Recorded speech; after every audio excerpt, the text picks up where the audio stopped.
Hey groupers, Pastor Marshall here. Well, we just keep walking through Core 52. I hope that you're enjoying it. This week, I hope everybody enjoys the subject of love. Does your family have any made-up words? And if so, can you share?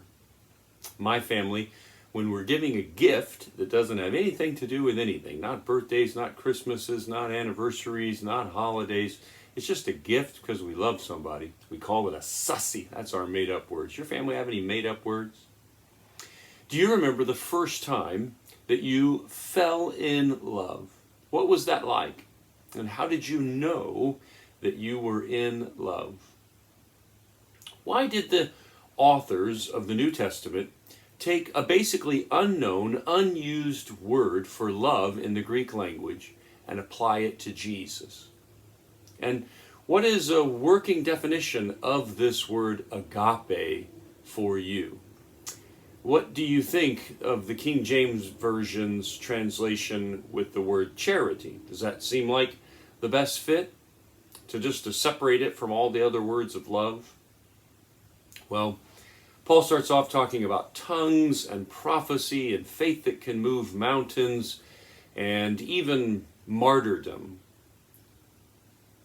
If you were to put first century language, those were first century language. If you were to put 21st century language examples, what would you use to replace these ideas? What would this look like for us today if we weren't talking about tongues and prophecy and martyrdom?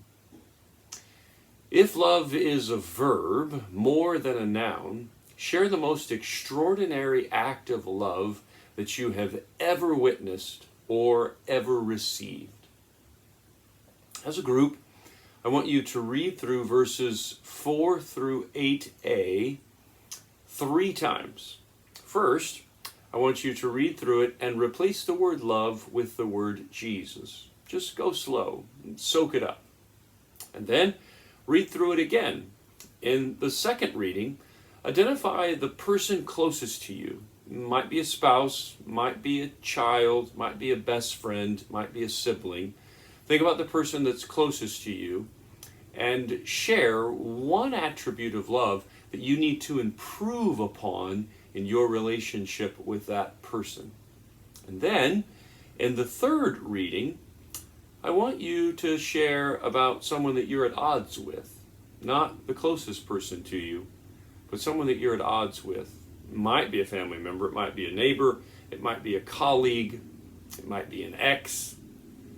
What is one aspect of love that you need to work on with this adversary? Do you agree or disagree with the statement that love is the only eternal thing in this trio of faith, hope, and love? Will there be hope in heaven? Will there be faith in heaven? Or will there only be love in heaven? It's the eternal thing here in this list. Well, in such a chapter as this, it's such a positive chapter, Paul still has just as many negatives. 8 positives, 8 negatives. Why are negatives necessary when we talk about love? Why not just positives?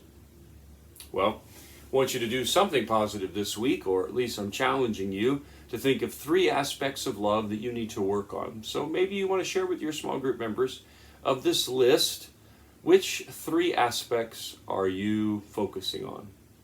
Well, I hope that you have a great group, and dogs are the best at loving unconditionally, so that's why I got little Max here. God bless.